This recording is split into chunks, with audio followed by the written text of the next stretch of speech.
परम आदरणीय प्रधानमंत्री जी, माननीय मंत्रीगण, डॉक्टर पी.टी. उषा, आज हमारे पेरिस ओलंपिक्स में भाग लेने वाले सारे एथलीट्स आपके साथ वार्ता करने के लिए आए हैं। सर से मार्गदर्शन की अपेक्षा करते हैं। लगभग 98 लोग ऑनलाइन जुड़े हुए हैं सर, क्योंकि उनकी विदेश में ट्रेनिंग चल रही है, देश के दूसरे केंद्रों में ट्रेनिंग चल रही है और आने वाले कुछ दिनों में आप सभी लोग पेरिस के लिए रवाना होंगे। मैं अनुरोध करती हूँ सर से कि कृपया सबको मार्गदर्शन करें, प्रोत्साहन करें। धन्यवाद सर। आप सबका स्वागत है और जो साथी सब ऑनलाइन जुड़े हैं उनका भी स्वागत है। साथियों, मैं आज तो ज़्यादा समय नहीं लेता हूँ आपका, क्योंकि वो आप जाने के मूड में होंगे और जीतने के मूड में होंगे और मैं आपका जीत करके वापस आओगे तब स्वागत करने के मूड में हूँ। और इसलिए वैसे मेरी कोशिश रहती है कि खेल जगत से जुड़े हमारे देश के जो सितारे हैं उनसे मिलता रहूं, नई चीज़ें जानता रहूं, उनके प्रयासों को समझता रहूं और सरकार के नाते अगर व्यवस्था में कुछ बदलाव लाना है, कुछ प्रयास बढ़ाने हैं तो इस दिशा में कुछ काम करता रहूं। और मेरी कोशिश ये रहती है कि सबसे डायरेक्ट इंटरेक्शन करूं, ताकि फर्स्ट हैंड इन्फॉर्मेशन मिलती है। खेल का एक स्वभाव होता है जी, हर विद्यार्थी का जैसे रहता है, जब वो पेपर देने जाता है एग्ज़ाम के लिए तो पूरे घर को ऐसा विश्वास देता है कि बस आप चिंता मत कीजिए, मैं रैंक लेकर के आने वाला हूँ। और जब उसको तो पता चल जाता है एग्जामिनेशन में कि क्या हो रहा है, क्या कर पाएगा, ठीक गया नहीं गया, तो निकलते ही शुरू कर देता है। पंखे की आवाज़ बहुत आ रही थी, खिड़की खुली थी तो मज़ा नहीं आ रहा था, टीचर बार बार मेरी तरफ देखते थे। तो आपने देखे होंगे ऐसे स्टूडेंट्स, उनके पास बहुत सारे बहाने होते हैं और हमेशा वो परिस्थितियों को दोष देते हैं। और ऐसे लोगों की कभी जीवन में प्रगति नहीं होती है। वो बहाने बजाने में मास्टर हो जाते हैं लेकिन प्रगति नहीं कर पाते। लेकिन मैंने देखा है कि मैं कई खिलाड़ियों को जानता हूँ, वे कभी भी परिस्थितियों को दोष नहीं देते। वो हमेशा कहते हैं कि जी मुझे वो टेक्निक मेरे लिए नई थी, वो जो करता था मैंने अंदाज नहीं लगाया कि वो भी एक तरीका हो सकता है। कहने का तात्पर्य है कि दोस्तों, हम खेलने के लिए जा रहे हैं,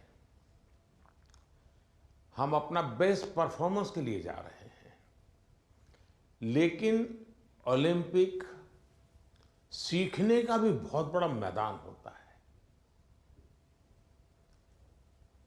अब तो एक तो मैं अपना खेल खेलूं और टेलीफोन करके सबको बताता रहूं, देखिए आज ऐसा रहा वैसा रहा। दूसरे होते हैं बाकी हर खेल देखने जाते हैं, फलाना देश कैसे खेल रहा है, ढिकना देश कैसे खेल रहा है, और वो चीज़ों को पूरी तरह ऑब्जर्व करता है, कोशिश करता है एब्सॉर्ब करने की और आकर के अपने कोच को भी बताया कि यार भाई मैंने देखा उसने तो बड़ा कमाल कर दिया था लास्ट मोमेंट, अब मुझे भी बताइए वो क्या टेक्निक थी। कभी उस वीडियो को लेकर के 10 बार देखता है कि उसने कैसे उसको पलटा था।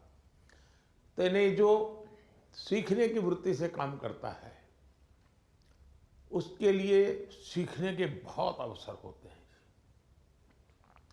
जो शिकायत में जीना चाहता है उसके लिए भी अवसरों की कमी नहीं होती है। दुनिया के समृद्ध समृद्ध देश भी उत्तम से उत्तम सुविधाओं के साथ आए हुए लोग भी शायद शिकायत करते हुए नजर आएंगे। और हमारे जैसे देश के लोग जाते हैं, कई कठिनाइयाँ होती हैं, बहुत सी असुविधाएं होती हैं, लेकिन दिल में उसके मन में रहता है मेरा देश, मेरा तिरंगा झंडा। और इसलिए वो कठिनाइयों को, असुविधाओं को बिल्कुल साइड में रखता है, वो अपने मिशन के लिए लग जाता है। और इसलिए साथियों, मुझे पक्का विश्वास है कि इस बार भी खेल के मैदान में आप भारत का नाम रोशन करके आएंगे। जो पहली बार जा रहे हैं, जिनको ओलंपिक में जाने का पहला मौका मिल रहा है, ऐसे कौन कौन है?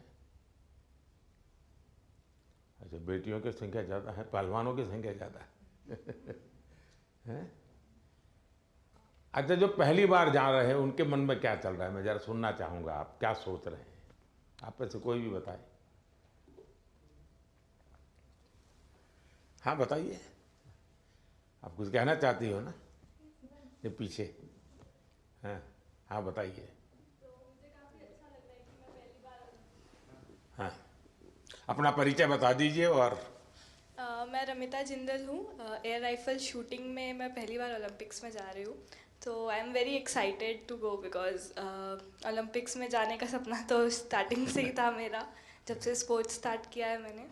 तो मुझे काफ़ी एक्साइटमेंट भी है और साथ में मोटिवेशन भी है काफ़ी कि देश के लिए मैं कुछ अच्छा करके आऊँ वहाँ।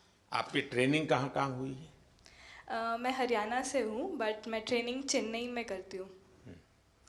परिवार में भी और कोई खेल जगत से जुड़े हुए थे कि आप ही ने शुरुआत की? नहीं, मैंने ही शुरुआत की है। अच्छा, वरना हरियाणा में तो हर घर में खिलाड़ी मिलेगा। बैठिए। और कौन कुछ बताएंगे अपना, जो पहली बार जा रहे हैं? बेटियां तो बहुत बता सकती है। दीजिए दीजिए, वो बोलेगी कुछ। हाँ। मेरा नाम रितिका है और मैं हरियाणा रोहतक से हूँ और मैं बहुत खुश हूँ, मैं पहली बार जा रही हूँ।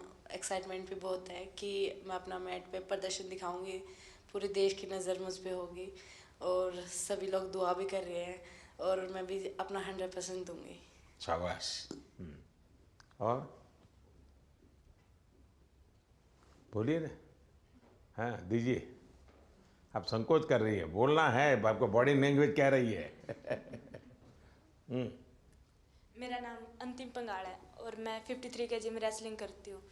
मैं अभी 19 साल की हूँ और मैं ओलंपिक खेलने जाऊँगी। बहुत खुशी है मुझे कि भाई अभी तक ओलंपिक में सिर्फ कुश्ती में एक ही मेडल आया लड़के का, और वो भी ब्रॉन्ज आया, तो मैं चाहती हूँ मैं इससे भी अच्छा मेडल लेके आऊँ। शाबाश।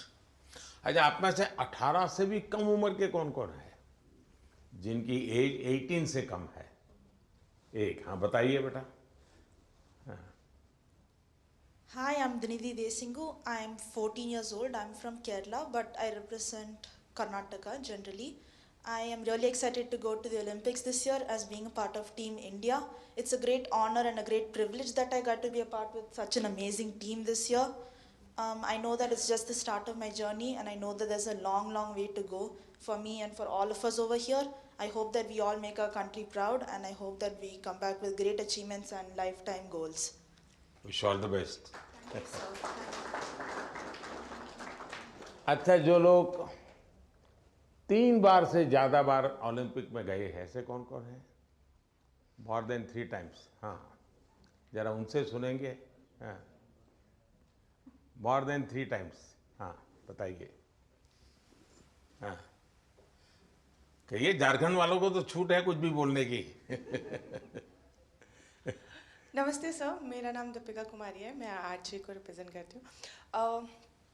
सर बहुत खुशी है और कि ये चौथा ओलंपिक है मेरा और मैं बहुत एक्साइटेड हूँ और ये काफ़ी एक्सपीरियंस है, तो मैं उस एक्सपीरियंस को चाहूँगी कि उस एक्सपीरियंस को यूज़ करूँ और उसी जोश और उसी कॉन्फिडेंट के साथ रिप्रेजेंट करूँ और अपना 200% दूँ। Thank you. अच्छा, आप जो यहाँ नए खिलाड़ी पहली बार जा रहे हैं, उनके लिए क्या संदेश देगी, जो पहली बार जा रहे हैं इस टीम में? सर मैं बोलूँगी कि डेफिनेटली कि एक्साइटमेंट बहुत ज़्यादा होता है, बट मैं उनको बोलूँगी कि उस चकाचौंध में वो ना घुसे, जितना हो सके वो खुद पे फोकस करें और इन्जॉय करें, पर पूरे फोकस के साथ, पूरे सेल्फ कॉन्फिडेंस के साथ। और मैं ये बोलूँगी कि मेडल जीतना है, उसके पीछे ना भागे, वो परफॉर्म करे, अच्छा परफॉर्म करे ताकि मेडल उनके पास आए। अब 3 बार आप हुआ ही, पहली बार गई, उसमें कुछ सीखा होगा, कुछ आपने आकर के उसको प्रैक्टिस किया होगा। दूसरी बार गई, कुछ और सीखा होगा। मैं जान सकता हूं कि आपने ऐसा कौन सी चीज़ें नई एडॉप्ट की जिसके कारण आपका कॉन्फिडेंस भी बढ़ा है और आपको लगता है कि आप देश को कुछ दे पाओगे? ये ऐसा तो नहीं कि रूटीन जो प्रैक्टिस करती थी वही करते, क्योंकि ज़्यादातर मैंने देखा है, जैसे मैं योगा वगैरह करने की आदी हूँ, तो मैं समय देता हूँ मेरे लिए। लेकिन मैंने देखा है कि जो एक रिदम बन जाती है, जाते ही जिससे शुरू करता हूँ वही से एकदम से शुरू हो जाता है। फिर मैं थोड़ा कॉन्शियस होकर कहूँ आज ये 2 छोड़ो, 2 नई चीज़ें करूँ, तो थोड़ा मुझे वैसा हर एक का आदत हो जाती है कि वो अपनी जो पुरानी हैबिट है उसी प्रकार से एक्ट करता रहता है और उसको लगता है मैंने कर लिया। आपकी स्थिति क्या है? सर, जो पुरानी अच्छी आदत है उसको कंटिन्यू करते हैं। और जैसे लास्ट टाइम कोई भी मैच से अगर हम हारते हैं तो उससे सीखते हैं और प्रैक्टिस में आके वो गलती ना करें, उसको हम हर दिन रिपीट करते हैं ताकि वो हमारे आदत में उतर आए, जो अच्छी आदत है वो उतर आए, और वही चीज़ हम कंटिन्यू करने की कोशिश करते हैं। कभी कभी बुरी आदत भी तो आदत बन जाती है, शरीर का हिस्सा बन जाती है। सर, होता है ऐसा, बहुत बार होता है कि बुरी आदत लग जाती है, बट हम खुद को बात करते हैं खुद से और रिमाइंड कराते हैं कि ये चीज़ें हमको कैसे कन्वर्ट करनी है अच्छी चीज़ों में। चलिए, और कौन है जो 3 बार जा कर के आए हैं? नमस्ते सर, मैं पूवम एमआर एथलेटिक्स से हूँ। 2008 में जब मैं ओलंपिक्स गई थी तो मैं 18 ईयर्स थी, तो मैं रिजर्व में थी सर। देन 2016 में हम लोग टीम में भागे थे, तो 2002 के बाद हम लोग फाइनल में नहीं आया, तो this time we want to create a national record and come into the finals. चलिए, with so confidence, thank you. ये जो बाहर जो है हमारे साथ ऑनलाइन जुड़े हैं, वे भी कुछ अपना अनुभव शेयर करना चाहते हैं तो अच्छा लगेगा सब खिलाड़ियों को। कौन बताना चाहता है? हाथ ऊपर करके शुरू कर दीजिए। नमस्कार सर। नमस्ते। मैं पीवी सिंधु। सर, मेरा अभी 3rd ओलंपिक्स में जा रही हूँ सर। तो फर्स्ट ओलंपिक्स में 2016 में सिल्वर लेके आई थी और 2020 टोक्यो में ब्रॉन्ज लेके आई थी। तो इस बार I hope I change the colour sir, and I hope I come back with a medal. Obviously अभी बहुत एक्सपीरियंस से जा रही हूँ, but definitely it's not going to be easy, but I will try my best and hoping for another medal sir. Yeah. ये जो नए खिलाड़ी आ रहे हैं उनके लिए क्या कहोगी? बस फर्स्टली मैं बस ये कहती हूँ कि I wish them all the very best. बहुत लोग ये सोचते कि ओलंपिक्स है कैसा खेलना, और प्रेशर भी बहुत रहता है, और कुछ लोगों को ये रहता है कि वो एक्साइटमेंट रहता है कि you know it's a first Olympics and we want to go to the Olympics. But I just want to say that you know it is like any other tournament. It's just that हम focus करना है, और we have to have that belief in ourselves that we can do it. And definitely सब लोग hard work कर रहे हैं, तो I wish them that they give their 100%, not think that it is some different tournament and it is going to be hard. But I just want to tell them that it is like any other tournament, and I want them to give their 100%. चलिए, बहुत pressure तो शुभकामनाएं। सब लोग सब। Thank you sir, thank you. और कौन कोई है जो बाहर से बात करना चाहेंगे? नमस्ते सर। नमस्ते मैं जी। प्रियंका गोस्वामी। नमस्ते जी। तुम्हारे बालकृष्ण कहाँ है? सर मेरे पास ही है, यहीं पे स्विट्जरलैंड में। तो इस बार भी बालकृष्ण को लेके जा रही हो ना? हाँ जी सर, ओलंपिक्स उनका भी दूसरा ओलंपिक्स है। सबसे पहले तो सर आपको बधाई हो कि आप तीसरी बार प्रधानमंत्री बने हैं, और हमें सभी खिलाड़ियों को आपसे दोबारा से बात करने का और मिलने का मौका मिला है। Thank you. सर जैसा कि दूसरा ओलंपिक्स है और मैं 3 महीने से ऑस्ट्रेलिया में ट्रेनिंग कर रही थी सरकार की तरफ से, और अभी स्विट्जरलैंड में ट्रेनिंग कर रही हूँ टॉप्स की तरफ से। तो काफ़ी सपोर्ट मिल रहा है हमें गवर्नमेंट की तरफ से कि हम दूसरे देश में जाके अपनी प्रैक्टिस कर रहे हैं। तो आई होप कि सभी प्लेयर्स ओलंपिक्स में अपना बेस्ट देंगे और अच्छा रिजल्ट देंगे और ज़्यादा से ज़्यादा मेडल जीतेंगे। अच्छा, आपकी एक शिकायत रहती थी कि तुम्हारा खेल ऐसा है कोई देखने वाला नहीं होता है। तो वहाँ प्रैक्टिस कर रही थी तो कोई होता देखने वाला?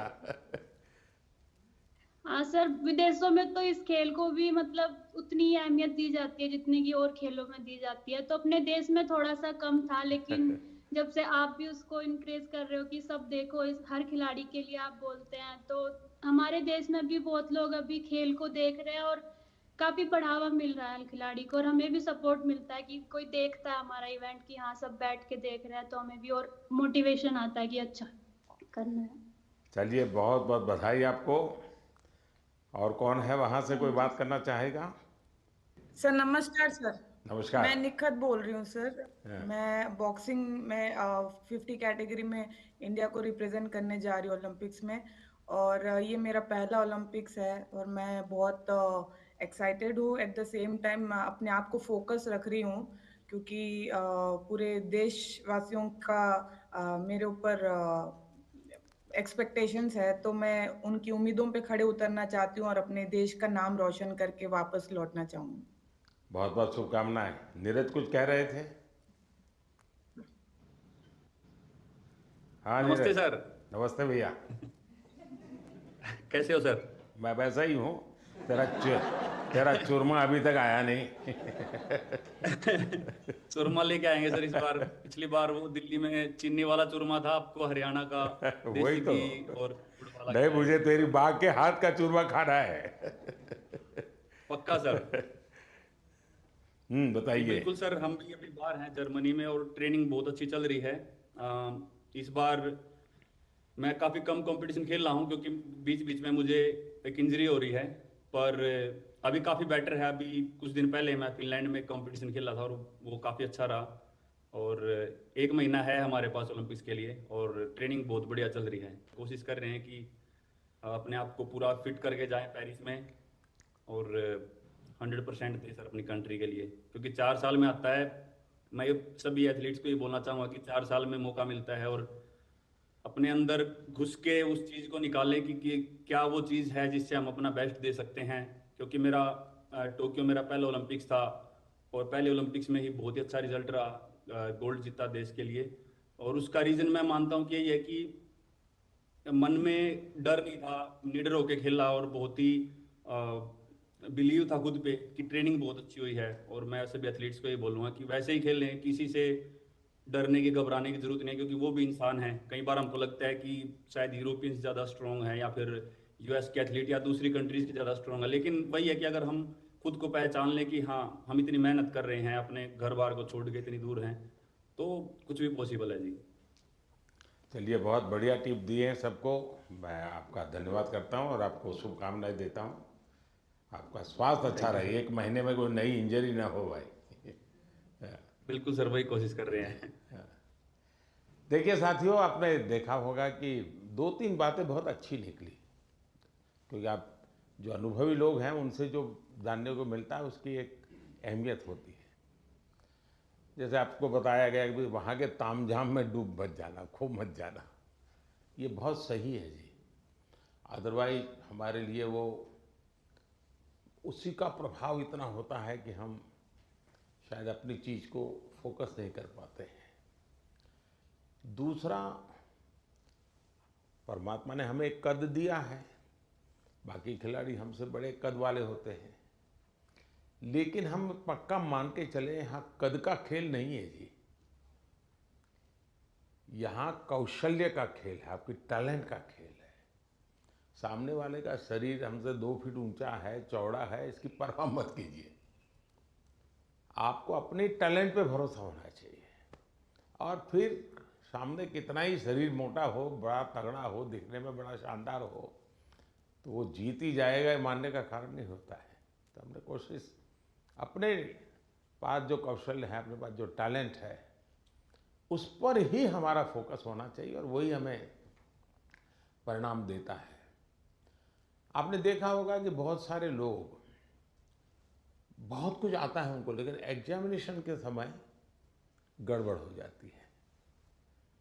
उनको लगता है यार याद नहीं आता है, फिर सोचता है कुछ कोरिलेट करता है, और उसका मूल कारण उसका एग्जाम पर ध्यान कम होता है। उसका मूल कारण होता है कि अगर मैं अच्छा नहीं करूंगा तो घर वाले क्या कहेंगे, अगर मैं मार्क्स कम लाए तो क्या, उसी प्रेशर में रहता है। आप चिंता छोड़ दीजिए दोस्तों, आप खेलिए अच्छा बस। अरे मेडल आते भी हैं, नहीं भी आते, क्या है, ये प्रेशर कभी मत रखिए। हाँ, अपना 100% बेस्ट देना है, ये मिजाज अपना होना चाहिए और उसमें कोई कमी नहीं होनी चाहिए। दूसरा, आप लोग जानते होंगे, आपको शायद ये आपके कोचेज हैं वो सब, या आपके जो साइकोलॉजिकल जो ट्रीट करते हैं वो भी आपको समझाते होंगे, खेल जगत में प्रैक्टिस का जितना महत्व है, कंसिस्टेंसी का जितना महत्व है, उतना ही महत्व नींद का है। और कभी कभी तो कल सुबह मैच होने वाला, आज रात को नींद ही नहीं आ रही है, और शायद कोई और चीज हमें जितना नुकसान नहीं करती है, उससे ज्यादा नींद का अभाव नुकसान करती है। और आपको आश्चर्य होगा कि एक ऐसा प्रधानमंत्री है जो हमको सोने के लिए कह रहा है लेकिन मैं आपसे आग्रह से कहूंगा, अच्छी नींद बहुत जरूरी है खेल जगत के लिए, किसी भी जीवन के हर चीज के लिए। और आजकल तो मेडिकल साइंस भी नींद पर बहुत बल दे रहा है कि आपकी नींद कितने समय की है, कितनी साउंड स्लीप है, इसका बड़ा महत्व माना जाता है। और नया मेडिकल साइंस में इन चीज़ों को बड़ा स्वीकार किया जा रहा है। और इसलिए कितना ही एक्साइटमेंट क्यों ना हो जी, आप नींद पक्की करके, वैसे आप लोग मेहनत इतनी करते हैं कि आपको नींद आना बहुत स्वाभाविक होता है, क्योंकि आप गहरी नींद में चले जाए तो इतनी मेहनत करते हैं शरीर से। लेकिन शरीर की मेहनत वाली नींद एक बात है, और सभी चिंताओं से मुक्त सोना ये अलग चीज है। और इसलिए मैं आपसे आग्रह करूंगा कि आप नींद के संबंध में जरा भी कॉम्प्रोमाइज, और थोड़े दिन पहले इसीलिए भेजते हैं कि थोड़ा आप वहाँ पर जेट लैग वगैरह समस्याओं से बच जाए, वहाँ थोड़ा कंफर्ट फील करें, और उसके बाद आप खेल के मैदान में उतरे तो आपको सुविधा रहे, इसलिए एक व्यवस्था सरकार करती है। खिलाड़ियों की सुविधा के लिए इस बार भी कुछ नई नई चीज़ें करने का प्रयास किया है, लेकिन फिर भी मैं कह नहीं सकता हूँ कि हर एक को सब कुछ वहाँ सुविधाजनक होगा ही कि नहीं होगा, लेकिन कोशिश की है। इन दिनों हम वहाँ के जो भारतीय समुदाय है उनको भी जरा एक्टिवेट करते हैं, उनको मोबिलाइज करते हैं, जरा आप भी हमारे खिलाड़ियों के साथ जरा जुड़िए। कुछ डिसिप्लिन रहती है, इसलिए उतने तो निकट नहीं रह सकते, लेकिन फिर भी वो ख्याल रखते हैं, चिंता करते हैं। जिसका खेल पूरा हो जाता है उसकी तो भरपूर चिंता करते हैं। लेकिन हम कोशिश करते हैं कि एक प्रकार से आप लोगों के लिए कंफर्ट रहें, असुविधा ना हो, और आप लोग अच्छा परिणाम लेकर के आए। मेरी तरफ से आप लोगों को बहुत बहुत शुभकामनाएं हैं, और मैं आप लोगों का फिर से एक बार इंतज़ार करूंगा जब आप 11 अगस्त को तो सारा खेल पूरा होगा। आप में से लोग जल्दी जाएंगे, जल्दी आएंगे, ऐसा तो क्रम रहता है, लेकिन मैं कोशिश करूंगा कि 15 अगस्त को एक बार लाल किले पर जब कार्यक्रम होता है तो आप लोग भी उसमें उपस्थित रहें, ताकि देश देखेगा कि यहाँ से हमारे ओलंपिक खेलने के लिए जो गए थे, क्योंकि ओलंपिक खेलने जाना ये भी बहुत बड़ी बात होती है जी। खेल में क्या करके आते हैं वो तो उसमें 4 चांद लगा देता है, लेकिन देश के अंदर इतना सारा खेल जगत के लोगों का होने के बाद आप में से खेलो इंडिया से निकल कर के खिलाड़ी बने ऐसे कितने हैं? अच्छा, ये भी काफ़ी लोग हैं। तो आपका क्या, कैसा, कौन सा खेल रहा क्या है, बता दीजिए जरा। हेलो सर, मैं सिफ्थ हूँ और मैं शूटिंग करती हूँ। तो खेलो इंडिया ने मुझे काफ़ी हेल्प की है, क्योंकि दिल्ली में ट्रेनिंग करके और उस टीम में आके जो भी मेरा रिजल्ट आया तो खेलो इंडिया कारण ही आया। चलिए, अच्छी शुरुआत है। हाँ जी। आपका? नमस्ते सर, मेरा नाम मनु भाकर है। मैं शूटिंग में ही अभी दूसरा ओलंपिक मेरी इंडिया को रिप्रेजेंट करूँगी। 2018 में जो फर्स्ट एडिशन था खेलो इंडिया स्कूल गेम्स का, उसमें मैंने नेशनल रिकॉर्ड के साथ गोल्ड मेडल जीता था। और वहीं से उसके बाद मैं टॉप्स के कोर ग्रुप में आ गई थी। और तब से बस यही था कि इंडिया की जर्सी चाहिए और इंडिया के लिए खेलना है। और खेलो इंडिया एक ऐसा प्लेटफॉर्म था जो बहुत सारे लोगों को उसने एक मार्गदर्शन दिया है। और आई थिंक वहाँ से काफ़ी सारे एथलीट्स ऐसे हैं जो आज मैं अपनी टीम में देखती हूँ, मेरे साथ भी खेलते हैं और मेरे से जूनियर भी हैं जो खेलो इंडिया से आए हैं। और उसकी एक बड़ी स्टेप होती है टॉप्स, जो मुझे 2018 से ही उसका सपोर्ट मिला है। और मैं बहुत ही शुक्रगुजार हूँ कि इनकी सपोर्ट की वजह से जो एक खिलाड़ी की छोटी छोटी समस्याएं होती हैं वो उनका हल निकाल देते हैं। तो आई थिंक बहुत मेजर रोल प्ले किया है मेरे लिए तो खेलो इंडिया ने और टॉप्स ने। सो जी सर, जो आज मैं यहाँ हूँ मैं उसके काफ़ी हद तक उसका सहारा रहा है। जी शुक्रिया सर। चलिए, बहुत शुभकामनाएं आपको। और कोई हैं जो कुछ कहना चाहते हैं? आप अपने हिसाब से कुछ बात बताना चाहते हैं? हाँ, नमस्कार सर, मैं हरमनप्रीत सिंह हूँ हॉकी टीम से। तो सर, लास्ट टाइम जो हमने ओलंपिक में ब्रॉन्ज मेडल जीता था 41 ईयर्स के बाद, तो वो बहुत हमारे लिए प्राउड मोमेंट थी। एंड क्योंकि हॉकी की जो हिस्ट्री है वो बहुत बड़ी रही है। एंड इस बार कोशिश बहुत अच्छी चल रही है। एंड फैसिलिटीज़ की बात करूँ, सब दिख रहे हैं। हाँ जी आपकी टोली। तो फैसिलिटी सर, हम बेंगलोर साई में रहते हैं तो one of the best facilities हमें मिल रही हैं। जैसे आपने रिकवरी के बारे में बोला, स्लीप के बारे में बोला, और वहाँ पे जो हमारा रिकवरी का है, फूड से लेकर सारा कुछ सर बहुत अच्छा मिल रहा है हमें। और इस बार भी हम पूरी अपनी मेहनत कर रहे हैं एंड टीम हमारी जो है बहुत स्ट्रांग है। तो उम्मीद करते हैं सर इस बार और बेहतर करें और देश के लिए मेडल लेके आएँ सर। शायद किसी एक खेल पर सबसे ज़्यादा देश का प्रेशर है तो हॉकी पर होता है, क्योंकि देश के सब लोग मानते हैं तो हमारा खेल है, हम कैसे पीछे रह गए। सबसे ज़्यादा प्रेशर रहता है हॉकी के खिलाड़ियों पर, क्योंकि देश का हर बच्चा ये मानता है ये तो हमारा खेल है, ये हम कैसे हार सकते हैं। बाकियों में तो कहते हैं हाँ भाई चलो हमारे लोगों ने कोशिश की, प्रयास किया, निकाल रहे हैं। ये हॉकी के विषय में कॉम्प्रोमाइज़ नहीं करते और इसलिए उनको मेहनत भी ज़्यादा करनी पड़ती है। लेकिन मेरी शुभकामना है, मुझे आप पक्का करके लाओगे, मुझे पूरा भरोसा है जी। Thank you sir, thank you.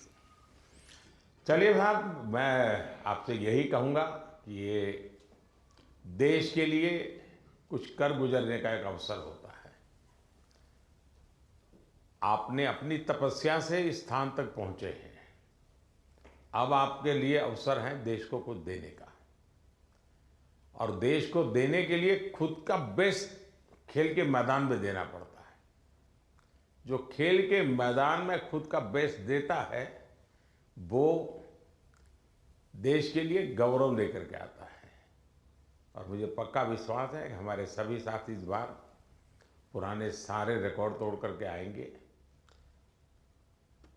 इस बार भारत की कोशिश है कि हम 2036 में ओलंपिक की मेजबानी हमारे देश में करें। उससे भी एक बड़ा माहौल बनता है कि हमारे इस दिशा में हम प्रयास कर रहे हैं। और हो सकता है शायद अभी तैयारियां इंफ्रास्ट्रक्चर के लिए जो चाहिए उस पर काम काफ़ी चल रहा है। जो भी एक्सपर्ट लोग हैं उस पर काम कर रहे हैं। आप लोग भी अगर खेल के बाद, खेल के पहले तो मैं नहीं कहूँगा, वहाँ व्यवस्थाएं क्या, इस बार फ्रांस में अलग अलग शहरों में ओलंपिक हो रहा है और एक तो पूरा बहुत दूर एक आइलैंड पे हो रहा है, तो एक अलग प्रकार का ही वहाँ माहौल रहेगा। लेकिन फिर भी वहाँ की व्यवस्थाओं में अगर आपकी रुचि हो, उसको ऑब्जर्व करें, उसको अगर नोट करें, क्योंकि खिलाड़ियों से जो इनपुट मिलता है तो जब हम 2036 की तैयारी करेंगे वो इनपुट बहुत काम आएगा कि भाई वहाँ ये था, वहाँ वो था, वहाँ इस चीज़ की कमी थी, वहाँ उस चीज़ की कमी थी। तो ऐसी चीज़ें भी अगर आप ऑब्जर्व करके आएंगे तो 2036 के लिए हमें जो करना है उसमें हमें बहुत सुविधा मिलेगी। तो मेरी तरफ से आप सबको बहुत बहुत शुभकामनाएं। धन्यवाद।